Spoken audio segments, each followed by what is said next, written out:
Hi Gemini, this is Jav. Welcome po sa ating channel. At ito ang inyong Daily Gabay Tarot reading. Kung naka-resonate kayo, comment down. Kung hindi kayo naka-resonate, ibigay niyo po sa iba kasi general reading po ito. This is for you, Gemini.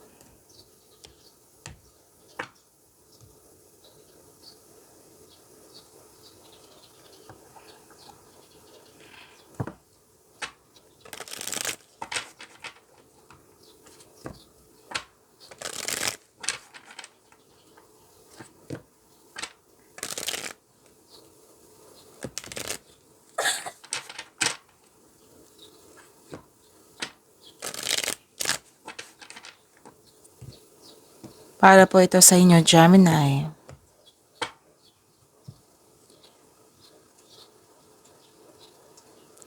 Maraming salamat po sa inyong patuloy na suporta at maraming salamat din po sa mga hindi nag-skip ng ads.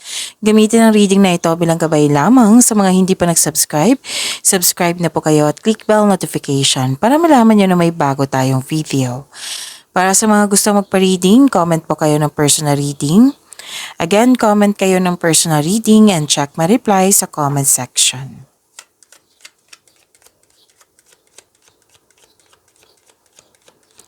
Mga ganap po para kay Gemini.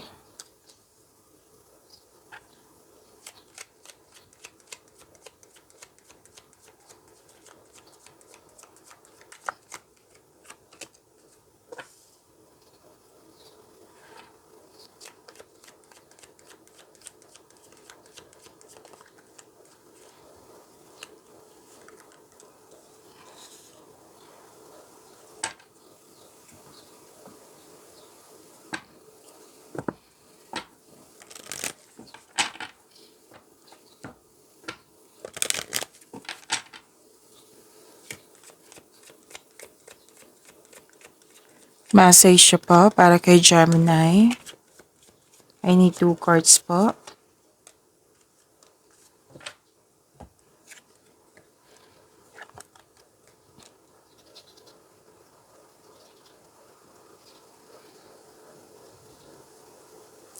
Gemini.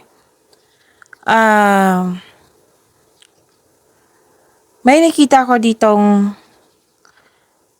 pwedeng naulit to. Oo, this is repeating message. So, pay attention na alam niyo naman, okay? So, yung advice, diba, na kung may naulit na mensahe, yan yung pinupush ng cards niyo po. Na kailangan bigyan ng atensyon, na kung maaari bigyan niyo po ng solusyon at aksyon. Kasi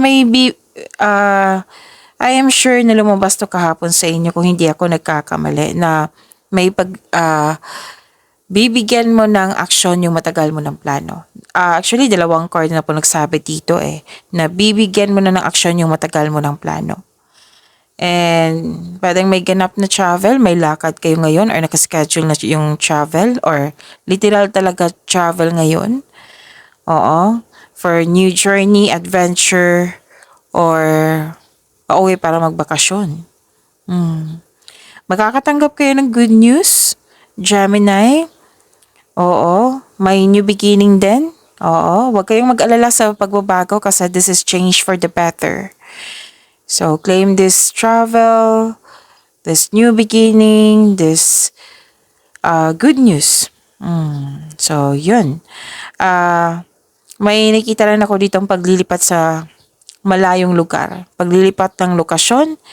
Pwedeng andyan kayo pero may paglilipat ako nakikita dito It might be yung lumipat ka ng kwarto. Example po iyan. Pero most likely, paglilipat talaga to sa malayong lugar. Okay? So, nasabi ko na, diba, yung bibigyan mo na ng aksyon yung matagal mo ng plano. 2 card na po nagsabi dito. At maaring makatanggap kayo ng balita na may buntis, may nanganak, may ikakasal.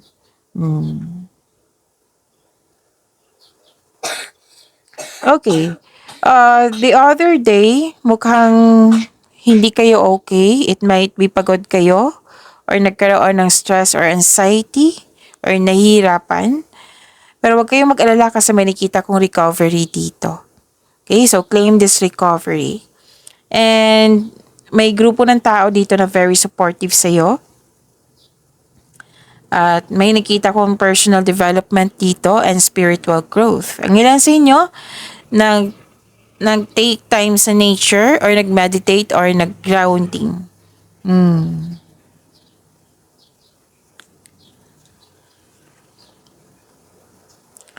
Gemini, embracing enthusiasm. The message is shout to the heavens with happiness. Shout to the heavens with happiness. So mukhang may mangyayari ngayong araw na ito na magiging happy ka. Na nagbigay ka ng pasalamat sa ating Panginoon. Shout to the heaven with happiness. Wow. So this is passion and pleasure. Savor your life.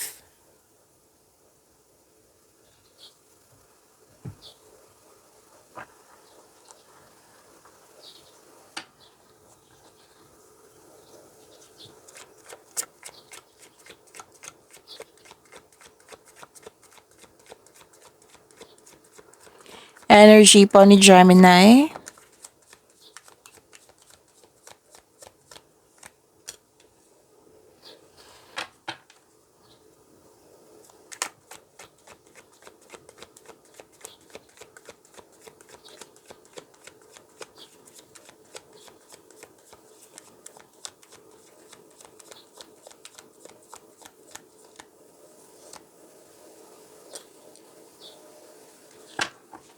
Kung may narinig kayo or may nakita kayong repeating message, meaning to say, pinupush ng cards niyan. Like for example, nood kayo ngayon ng May 26 and May 27 na video reading nyo, Gemini. At may napansin kayo na repeating message. Yan po yung pinupush ng cards nyo na kailangan nyo bigyan ng atensyon, solusyon at aksyon kung maaari po. Like yung sinabi ko kanina sa oracle cards nyo na may travel or may bibigyan kayong aksyon. Okay? Bibigyan mo na ng aksyon yung matagal mo ng plano. That is a repeating message. So, pay attention. Ito yung clarification ng card nyo dito na shout to the heavens with happiness na may ganap ngayong araw na ito na sobrang happy ka na nag-clarify dito sa tarot cards nyo po. This is clarity, nagkaroon ng optimism, glory, gain, satisfaction, full of positivity. This is strength. Oo. And yun, nakikita ko yung happiness dito at dito din, happiness.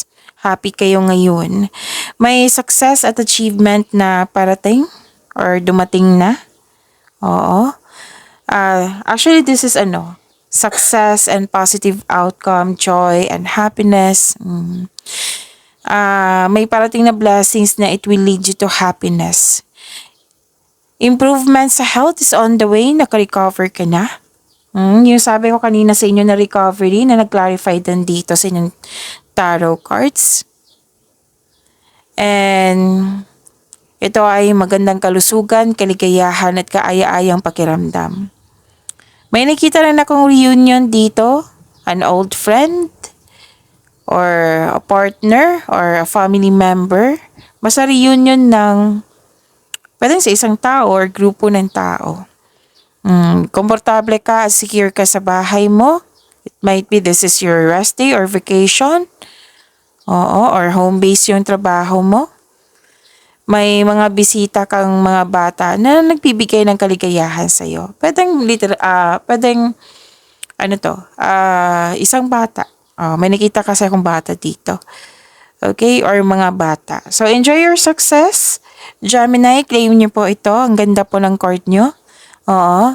This card tells you na success lies ahead if you keep the path. So, yung sabi ko sa inyo kanina na maaring makatanggap kayo ng news ang ilan sa inyo. Okay?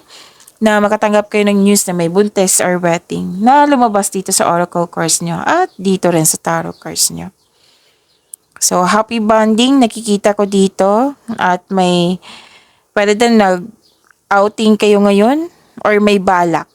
May balak pa, pinag-usapan pa na magkaroon ng camp outing or beach outing to escape everyday pressures. At may nakita rin ako exciting opportunities dito. Magkakaroon din ng financial growth. Nasa iyo talaga yung fame, Gemini. Napansin ko talaga to sa inyo kahit sa monthly, weekly. Nakikita ko talaga dito na halos daily ko na itong nakikita. Which is lumabas din to kahapon, I am sure, na nakilala ka. Nakilala ka ng mga tao, na-discover ka. Basta mga tao to na nakilala ka, na-appreciate yung mga ginagawa mo, na-appreciate ka.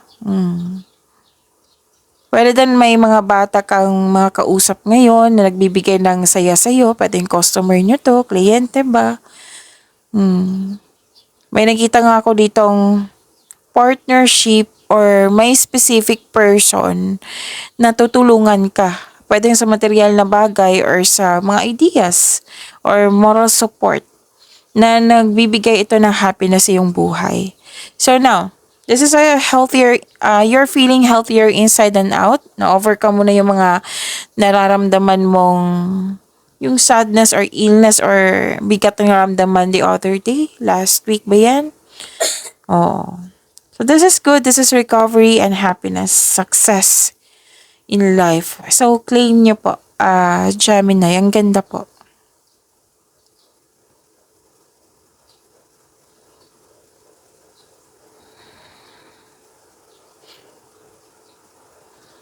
Okay.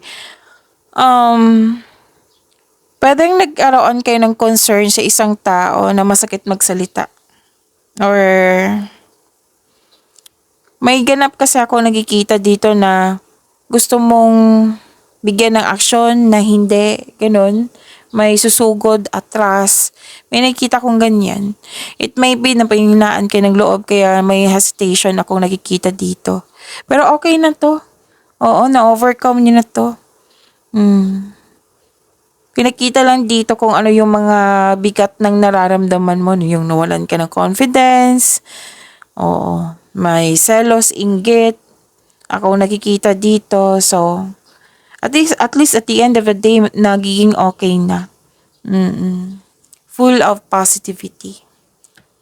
Kung andito pa rin yung taong nagbibigay ng stress sa'yo or toxicity, then you put limitation. Ang importante, focus sa inyong mga ginagawa, focus sa inyong sarili.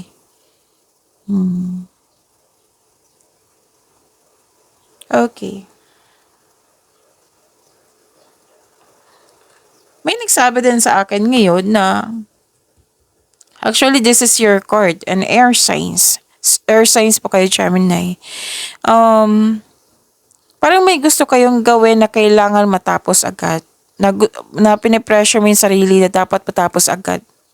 O na yung gagawin mo is process po siya. O may naramdaman akong naging aggressive or naging pushy na pinipilit na matapos. Pinipilit mong may pinipilit dito na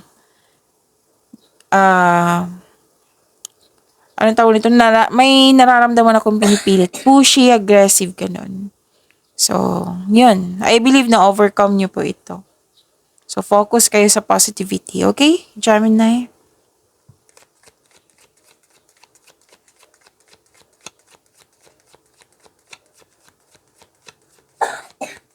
Career and money po ni Gemini.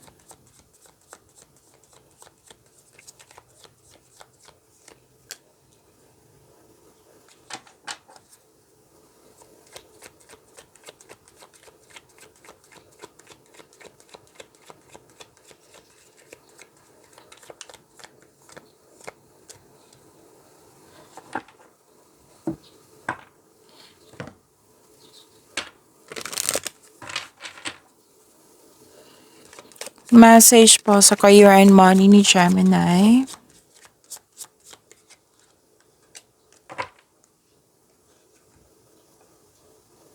Okay, for your career and money, actually, isang card dito, at isang card dito sa career and money nyo na nagsabi na may recovery. Na-overcome nyo na. This is good. I-claim nyo po itong recovery na ito. Okay? Nakikita ko dito na nagkaroon ka ng freedom. This is recovery. Di ba may sabi ako sa inyo kanina sa energy cards nyo na may taong masakit kung magsalita na naging toxic. Oo. So, ito, sa career and money nyo, yung toxicity, nagkaroon ng freedom dito eh. Oo.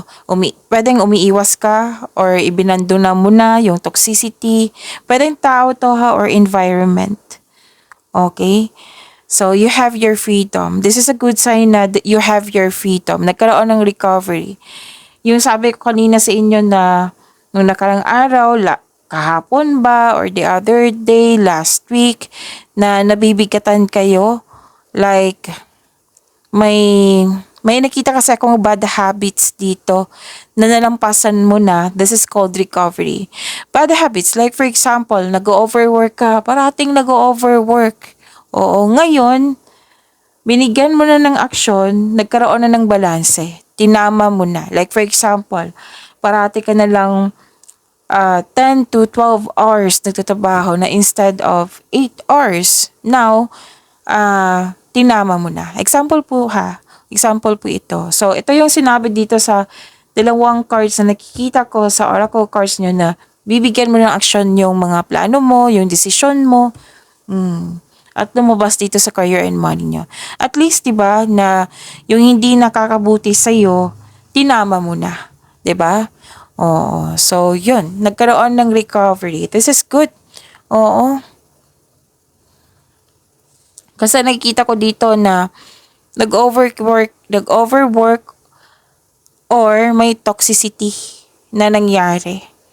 So, alam mo na hindi nakabuti. So, kayo mismo, tinulungan mo yung sarili mo para maging balanse. Kasi usually, halos araw-araw na nakikita ko sa course nyo, make it balance. Be calm, relax, and make it balance. So, ito, binabalanse mo na. Tinatama mo na. And this is very good, Gemini.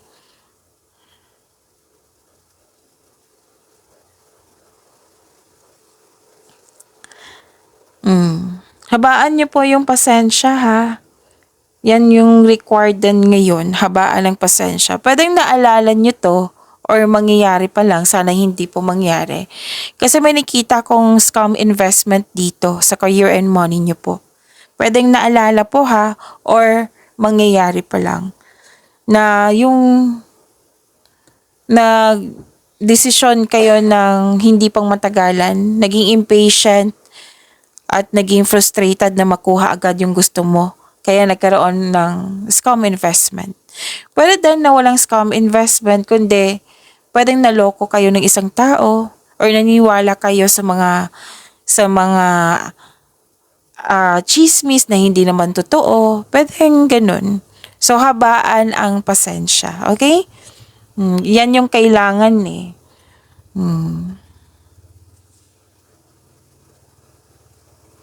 Pwede din hindi ka makahintay dito kasi may nakita kong naging aggressive ka dito at dito rin na hindi ka makahintay.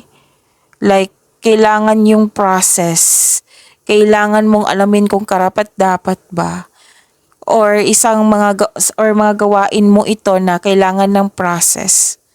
So, kailangan talaga ng paghintay at bigyan ng pag-intindi at yun, yung mahabang pasensya. Yan yung kailangan ngayon. Okay? Wow. Opportunity. Sabi po dito, new job opportunities, change of workplace or business trip, change is coming just in time. Ito yung sinabi dito sa oracle cards nyo na may biyahe or paglilipat. Oo. Opportunities na bibigyan mo siya ng aksyon. So, change is coming. Embrace these changes. Kahapon, sabi ng card nyo, embrace change, di ba? Oh, nandito pa rin.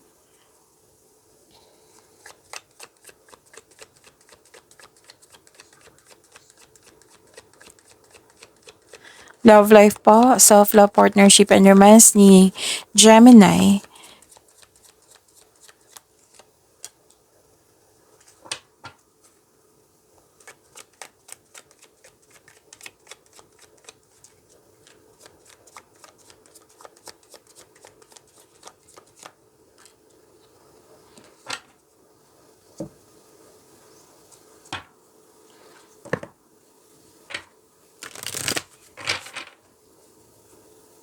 Message siya po sa love life ni Gemini.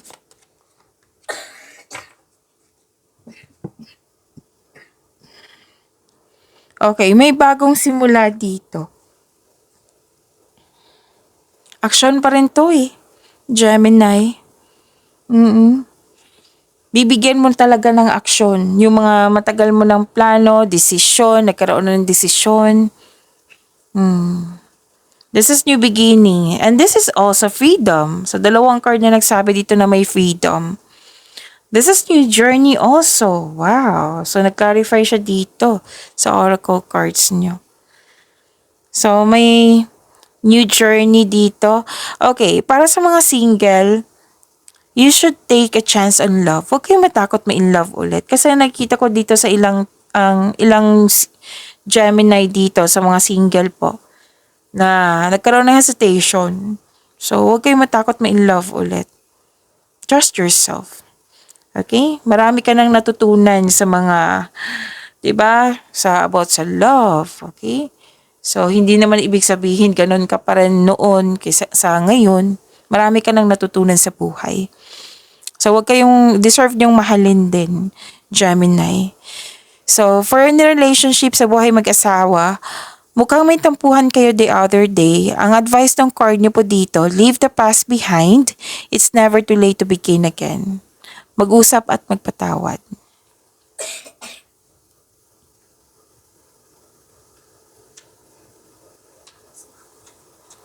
And, oo, kasi may nakita kong tension kasi na hindi naging responsable, naging irresponsable.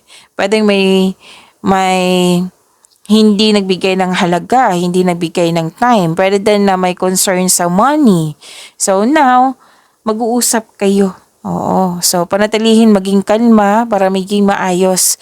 Para magkasundo kayo, then give adjustment. O, magawa kayo ng adjustment. Okay? The message po. Settling. Avoid settling for less than you deserve in love. Oh, sa mga single po ito, di ba? Okay, so para sa lahat po ito. Pag-imanin niyo po yung blessings sa binigay sa inyo, Gemini. See you tomorrow. Maraming salamat po.